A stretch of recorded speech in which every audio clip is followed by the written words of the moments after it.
YouTube channel में आपનું हार्दिक स्वागत છે। आज के एपिसोड में दिखाया जाएगा जब वनराज अनुपमा से माफ़ी मांगने जाता है तब उसे पता चलता है कि काव्या तो वह है ही नहीं, वो उसका सपना था। तब वही सच में काव्या वहाँ आ जाती है और बा उसे बोलती है तू हमेशा टाइम पे आ जाती थी तो आज क्यों लेट आई। तब काव्या कहती है एक ज़रूरी काम में फंस गई थी और वैसे भी ना आने से तो अच्छा है वे लेट ही आ जाऊँ, अब बाकी की रस्में मैं करवाऊँगी।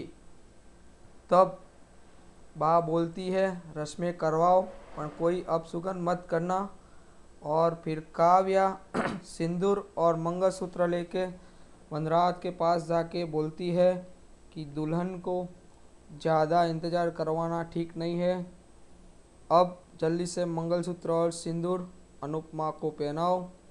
तब वनराज सिंदूर लेके अनुपमा को मांग में भरता है और उसे मंगलसूत्र भी पहनाता है। तब अनुपमा बोलती है आज हमारी शादी को 25 साल पूरे हो गए हैं।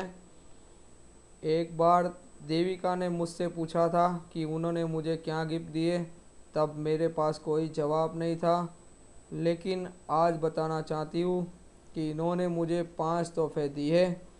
एक तो प्रेम, दूसरा विश्वास और मेरे 3 बच्चों और पूरा परिवार आज मेरी खुशी में हिस्सा बन के लिए आप सभी का बहुत शुक्रिया करना चाहती हूँ।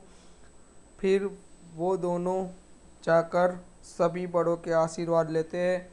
तब काव्या बोलती है अब शादी तो हो गई लेकिन एक रस्म बाकी है, जब तक विदाई नहीं होती तब तक शादी पूरी नहीं होगी।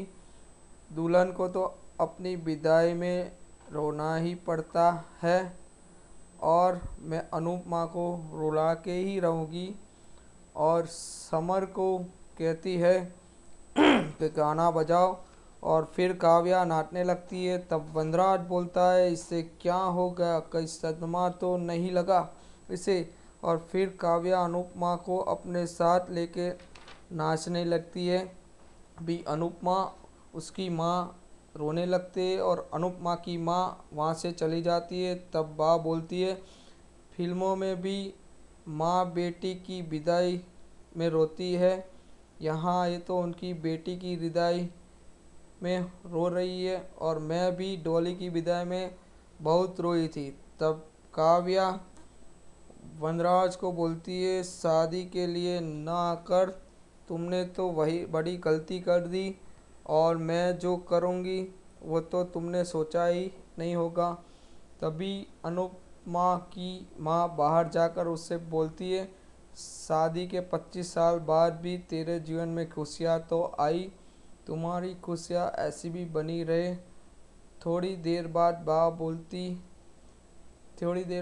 बोलती है गृह प्रवेश की रस्म भी बाकी है, अब तो कर लेते हैं। और फिर जब अनुपमा और वनराज बाहर खड़े होते हैं तब काव्या उनके पीछे जाकर खड़ी हो जाती है और आरती के बाद बाहर से गृह प्रवेश का नेक मांगते हैं। तब सबका ध्यान वनराज और अनुपमा से हट जाता है और तभी काव्या वनराज और अनुपमा की गठबंधन की गांठ खोलती है।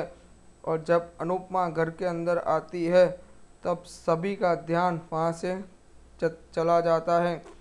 सभी लोग ये देख के शौक हो जाते। अनुपमा के आगे के एपिसोड के लिए हमारी चैनल को सब्सक्राइब करें और बेल आइकन पर क्लिक करें।